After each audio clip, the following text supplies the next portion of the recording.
Hi, everybody. I was looking at the homework that I received that she did on musictheory.net, and I just thought I'd uh, make this video just to help you out a little bit. So I'm on page 90, I believe it's 92 in the course back around there, and I wanted to show you a couple pages that you should really be paying close attention to when doing intervals. So we have basically two categories, right? We have major intervals, which are 2, 3, 6, and 7, and perfect intervals, which are 1, 4, 5, and 8. And that just means that if I use the key signature, the major key signature of the bottom note, that if I'm on a second, third, sixth, or seventh, I'm going to get a major interval if I use that key signature.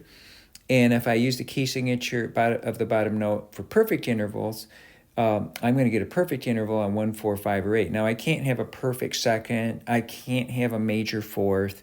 So the categories are really important. You know, which category is the interval in? So you've got to know that. And notice that in the major intervals, I can have a minor interval, which is a half step smaller, and a diminished interval, which is a whole step smaller than the major. I can also have an augmented interval, which is a half step larger. And in the perfect column, I can have an augmented interval, which is a half step larger, and a diminished interval, which is a half step smaller. So notice that's a big difference, isn't it? Because diminished intervals are a whole step smaller than major intervals, but only a half step smaller than diminished.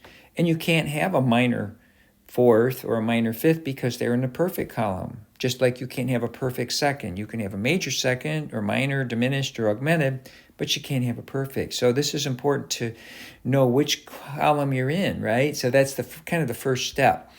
The other thing I wanted to point out to you is this interval help sheet. And sometimes you'll see different things referring to this, and I talk about the interval step by step. And if you're making mistakes on intervals, and if you're getting below 90%, I consider that you're making mistakes. You should be getting close to 100% on these, actually, because this is the fundamental thing you'll need to continue in music theory. If you don't get this, then there will be some problems. So that's why I'm stressing, hey, this is really important, folks, okay?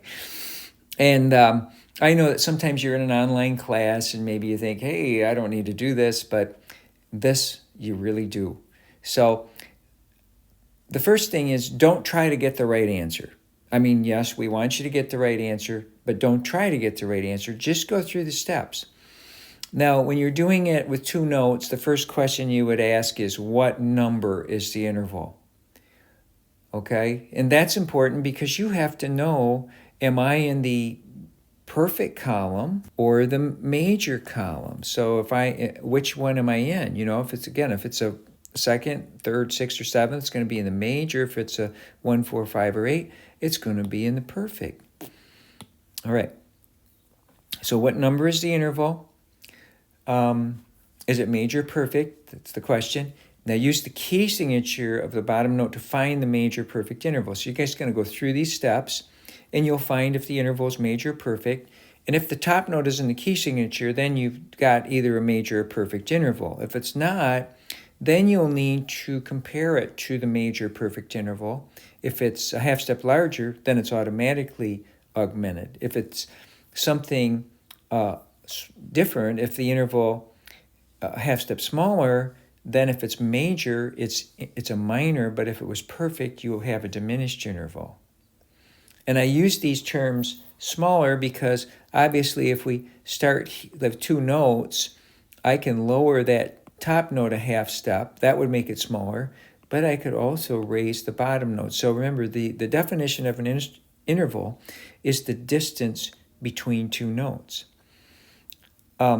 If the interval is a whole step smaller and the interval is major, then you've got a diminished interval. So you could have a diminished second, third, sixth, or seventh. And if the interval is a whole step smaller from a perfect, then it's doubly diminished, which is very rare. So we won't really probably see those in this class, but just to know that you could. All right, so let's go over to musictheory.net. Actually, I'm going to the Tenuto app, which is based on musictheory.net. Let's go through those steps. So the two notes, the number, well, that's E to C, that's a 6. We know sixths are major, step 2. Got that? Key signature of the bottom note is E. Well, we learned that's 4 sharps, F, C, G, D. So that C sharp would be, that would be the major interval. So this is, I would say, a half step smaller. So we've got a minor 6, and that's the answer. I've answered that one. Let's look at the next one, D to B. Hey, it's a 6th again, and we're in the major column. Is it major or perfect? 6th or major. D to B, key signature of D is 2 sharps. So F and C are sharp. That means B is natural.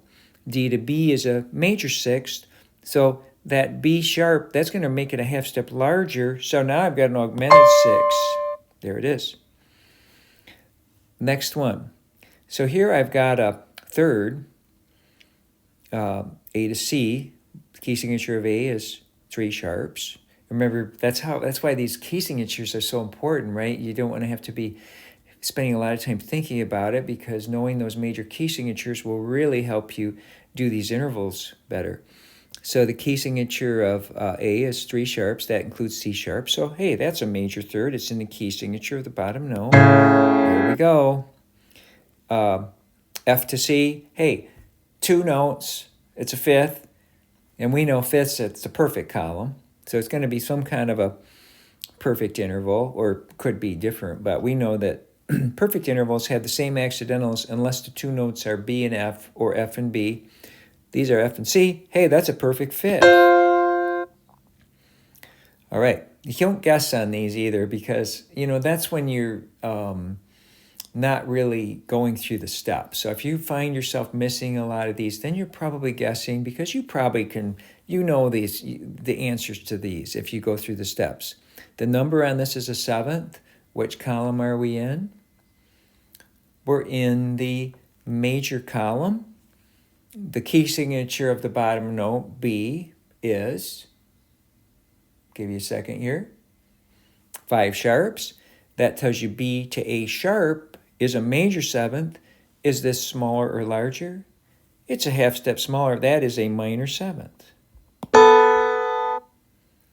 Right? Another one. We're going to go a little slower with this. Number. It's a 6th. 6th, which column? Are you in the perfect or major column? You're in the major column. It's not a major 6th, though. Don't answer it yet. We're not done. So the key signature of D is 2 sharps. And so what does that tell you about B? It's natural. So the major 6th is D to B. We're looking at D to B flat. It's a half step smaller. It is a minor 6. If you got minor 6, very good. Let's do this one. Number, B to C, 2. We're in the which column? That's right, major. Key signature of B, well, we just had that. 5 sharps. C is sharp in that key. Hey, we got a major 2nd, don't we? Okay, we'll just do a couple more of these. Number, 7. Good. 7ths, which column are we in? Major, perfect. 7ths are major. Key signature of C. Hey, we know that. Everything's natural. So C to B is the major 7th. What's this one? That's a minor 7th. It's half step smaller. Good. Okay, let's do this one. Number 5. Which column are we in? Perfect. So key signature of A, 3 sharps. What does that tell us about E in that key? It's natural. So A to E is the perfect 5th. What kind of a 5th is this? It is diminished. It's a diminished 5th. All right. Let's go to, let's go here. I'm going to go to this wheel. I'll tell you what we're going to do. We're going to go to a little higher difficulty. Let's go to level 4. Let's just practice here for a minute. All right, here we go. Okay. All right, now. Okay, this really isn't too bad either, is it? Number 3, we still do it the same way. We know we're in the major column. It's major column, key signature of F sharp, 6 sharps. A is sharp in that key, so we do have, in fact, a major third, don't we? All right, here we go. Now this one is interesting. So it's an E to B. What column are we in? What number? It's a fifth. And we know fifths are perfect. Well, we know if we don't have a key signature of E sharp. So what I do, I just take that off. I say, okay, I know E to B is a perfect fifth. Okay, if I raise that, put your hands here. One is the lower one, it will be E sharp. The top one is B. Actually, make that lower one E. The top one is B. What happens when you make that E sharp? Do your hands get closer or farther apart? Well, they should be getting closer. So that interval is a half step smaller than a perfect. So that would be, again, a diminished fifth. There we go. Number 3 and thirds are in the major column.